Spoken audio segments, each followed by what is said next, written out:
You load up whatever game it is that you play, whether it be Valorant, Counter-Strike, Apex, COD, whatever it may be, doesn't matter.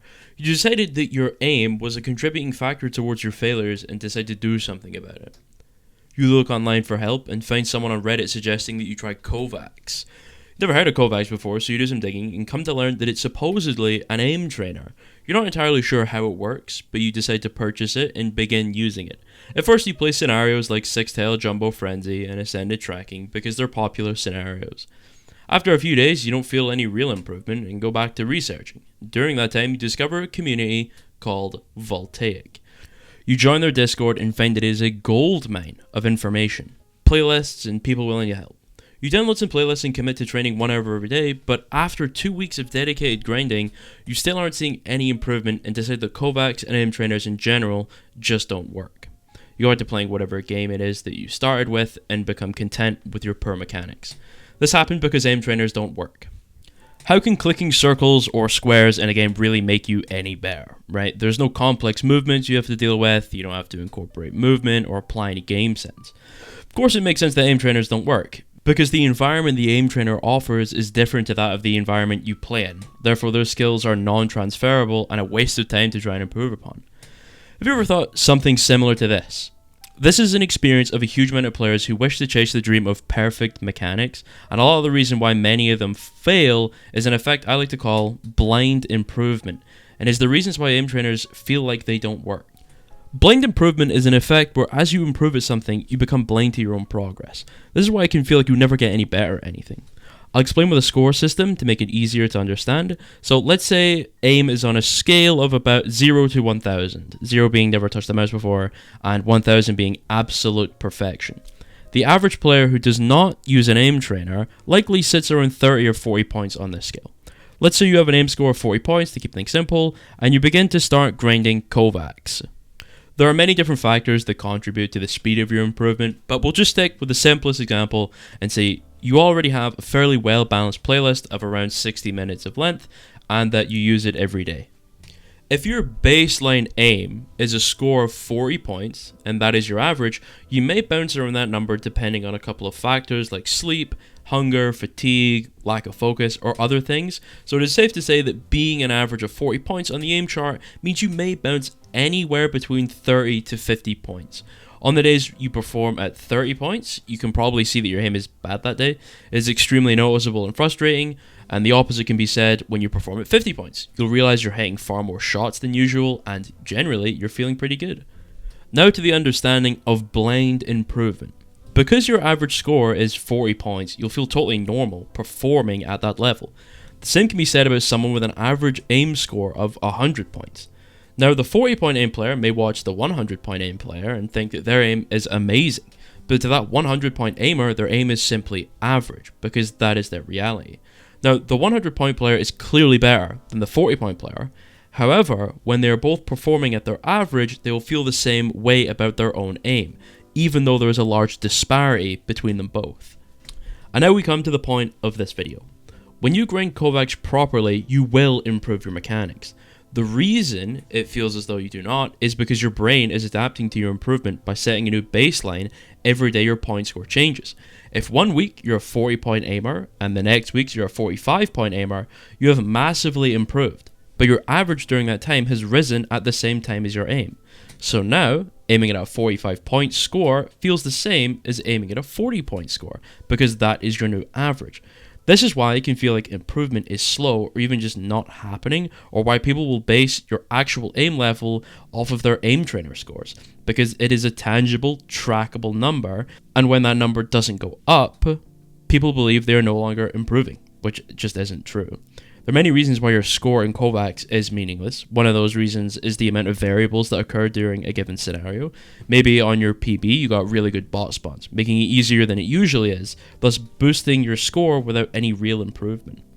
This is why PBs on aim trainers mean nothing, and is more about looking at your actual aim. The fundamentals of your mechanics is based off of how much you really improve, and not based off whatever score you manage to reach in said aim trainer. As you improve, you will feel as though you aren't, and this is totally normal and it happens to everyone. As your aim score increases from, say, 40 to 50 to 60 and so on, you'll likely feel the exact same way about your aim the entire time, giving the sense that whatever you're doing is not working, which leads to you and many others giving up. You are getting better.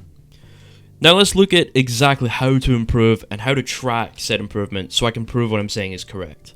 If you really want to get better aim, then there are plenty of guides and tips and so on all over the internet about it. And I even have my own guide. It's 2 hours long, it's packed full of everything you could ever need, but I understand that's quite a big commitment, so I'll quickly just throw in some of the basic pointers of the video right here, so it's easy for you to get a little bit of a grasp of what I'm talking about.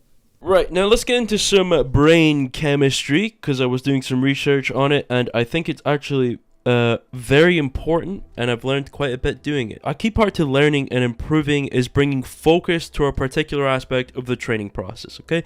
And the reason for that is there is a neurochemical system that involves acetylcholine, and it comes from 2 nuclei in the base of the brain called nucleus basalis, okay? When you do things like aim training and you think about it very intensely and focus on it, acetylcholine is released from basalis at the precise neurons that were involved in that action or behavior, and it will mark those neurons to change during the sleeping or deep resting process later, okay? This means focus plays a major part in the improvement process, and it wouldn't be possible without this process, obviously. So when we're actually aim training, we need to be applying focus or intense thinking to the process, because it will bring improvement way faster than any other method. Okay, now to talk about the Yerkes-Dodson law. Shout out to a guy called Scrata on Discord for telling me about it. I didn't know about it, and now I know about it because I looked into it. Anyway, Yerkes-Dodson law. I think his name is actually pronounced Yerkes. I'm going to call him Yerkes because that's all I've seen people talk about him with. Thank you to Google for this, by the way. The Yerkes-Dodson law is an empirical relationship between pressure and performance. Originally developed by psychologists Robert M. Yerkes and John Dillingham Dodson in 1908. The law dictates that performance increases with physiological or mental arousal, but only up to a point. Basically, if you're a dumbass like me, you might not fully understand what that means. Basically, performance anxiety is good in certain amounts, okay? Too little or too much will hurt your efficiency.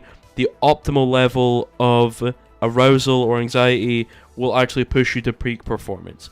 Okay, let's get into motor learning, the actual aspect that makes you physically get better at a skill, okay? Let's look at some Wikipedia, alright? Motor learning refers broadly to changes in an organism's movements that reflect changes in the structures and function of the nervous system. Motor learning occurs over varying timescales and degrees of complexity. Humans learn to walk or talk over the course of years, but continue to adjust to changes in height, weight, strength, etc. over their lifetime. Motor learning enables animals to gain new skills and improves the smoothness and accuracy of movements. Anyway, motor learning is what actually makes you get better at aim, among other things. Your actual ability to motor learn that's what it is. Motor learning. It's the ability to learn to use your muscles in different ways, okay? Simple. That's what aiming is in like a sciencey way, if you care about that. But my explanation earlier of aim is just your ability to move your crosshair and your mouse efficiently is enough. But if you care about actual motor learning and the actual science behind it, you're free to look up motor learning if you care about it, and you're free to look that up and look into it. This isn't necessarily super important to this aim video, so we're just gonna go with it's a thing, and we move on, okay?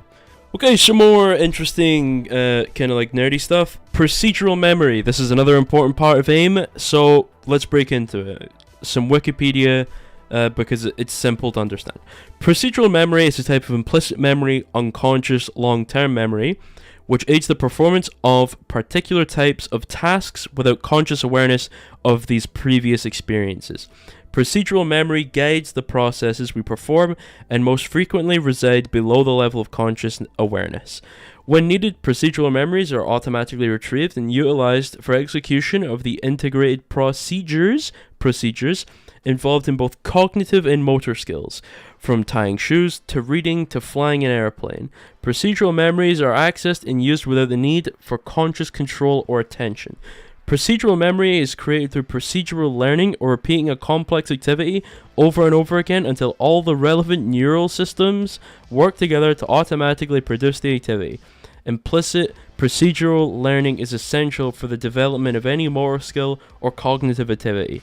Right, there we go, bazinga, easy peasy, right? Basically, procedural memory is actually very important to the learning process, and it's actually very, very useful when it comes to aim training as well. So, I would advise you look into it more, because this video is only touching on it. But, as we can see, procedural memory plays a large part in aim training. Okay? We need to be able to understand procedural memory and use it in the best way possible to improve our aim the fastest way. So this, the obviously motor learning, Yerkes-Dodson law, and everything I talked about previously with acetylcholine and bacillus, those things all come together to create perfect harmony in aim training. With these 4 relatively basic things, we can apply them all together and truly achieve mastery of any art form. And today we're applying it to aim training to get as good as humanly possible. Now, this can be applied to anything in life, but because we're specifically talking about aim, we'll keep it focused on that. The only real way to improve is to apply your focus to your tasks, remain dedicated, and challenge yourself. This is why so many people don't actually improve. They lack the drive required to get good at something and try to take the easy way. And that's why aim trainers don't actually work.